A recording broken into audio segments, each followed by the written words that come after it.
افغانستان کے لیے نکلا ہے، فرض کریں کراچی انٹرنیشنل کنٹینر ٹرمنل سے، اور 12 گھنٹے میں یہ پورٹ قاسم میں یہی کنٹینر ایکسپورٹ کا سامان لے کے واپس پہنچ رہا ہے۔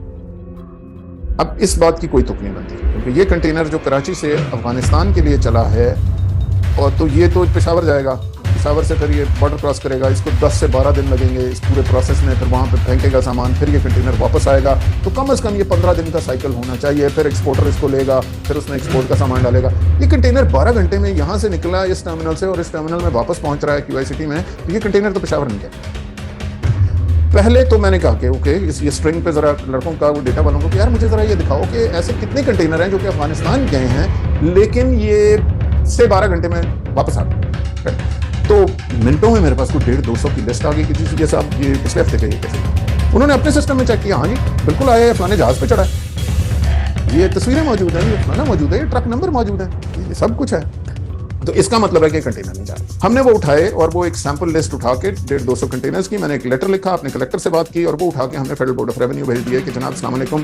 ہمیں یہ لگ رہا ہے کہ کنٹینر جو کراچی سے نکل رہے ہیں پشاور جانے کے لیے وہ بارڈر کراس نہیں کرتے اور وہ کراچی ہی میں کہیں پریفر ہو رہے ہیں، اور یہ کوئی اور مسئلہ ہے یہاں پر، اس کو انویسٹیگیٹ کیا جائے۔ پرابلم یہ ہے کہ افغانستان کا کنٹینر جو ہے قانون کے مطابق صرف NLC اٹھا سکتی ہے۔ اگر یہ کنٹینر افغانستان نہیں جا رہے تو پھر NLC کیا کر رہی ہے، اور پھر یہ تو اوپر جرنیلوں تک بات جائے گی۔ اس دوران جب معاملہ کھلے گا یہ کتنے سالوں سے ہو رہا ہے، ڈیٹا کیسے، ہمارے سسٹم سے پہلے تو اس طرح کا ڈیٹاز ہی اویلیبل نہیں ہوتے تھے، اب تو ڈیٹاز آنے شروع ہو گئے۔ اب ساتھ یہ بھی ایشوز آئیں گے کہ پشاور کا کلیکٹر کیا کر رہے ہیں، اور پشاور پہ جو پورا پروسیس ہے بارڈر ٹرانسفر ہونے کا وہ کیا کر رہے ہیں،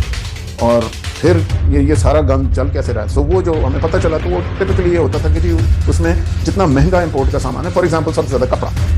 جس نے کراچی میں بکنا ہے، کراچی اس کی مارکیٹ ہے، فلانا ہے، وہ ایک کنٹینر پہ کوئی 20 سے 22 لاکھ روپے کی ڈیوٹی تھی، اس پہ ڈیل ہوئی تھی 6 یا 7 لاکھ روپے وہ دیتے تھے، یہیں سے کنٹینر اٹھاتے تھے جا کے اپنے گودام میں خالی کرتے تھے، لیکن بیوقوفوں سے یہ بھی صبر نہیں ہوتا تھا کہ کم از کم کنٹینر ہی 15 دن کھڑا رکھو، ٹھیک ہے جی، کیونکہ سر جب سب بھی ملے ہوئے تھے اس میں،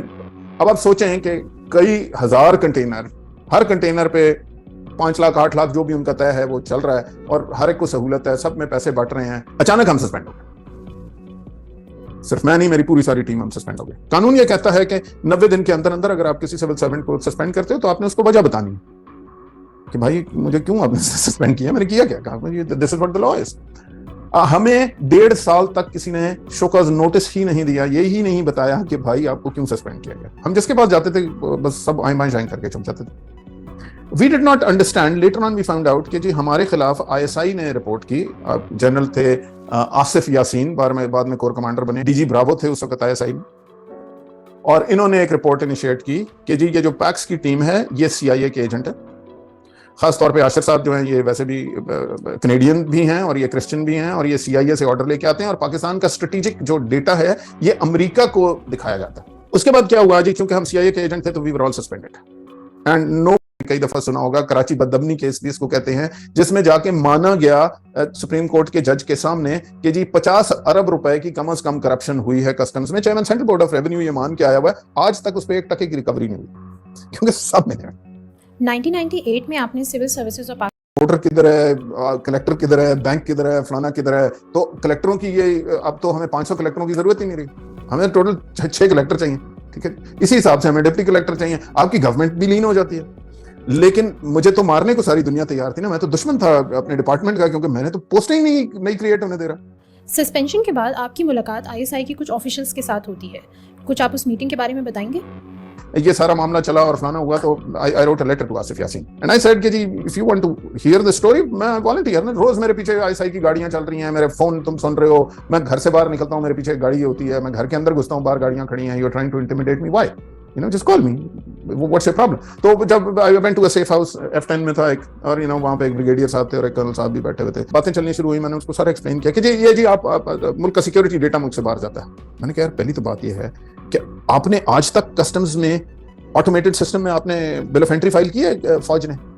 کہ جی نہیں۔ تو میں نے کہا بھائی تو جب ہمارے کمپیوٹر میں جو انفارمیشن آتی نہیں وہ ہم کسی اور کو کیسے بھیج سکتے ہیں 2 منٹ لیں کہ جی میں CIA کا ایجنٹ۔ دوسری بات،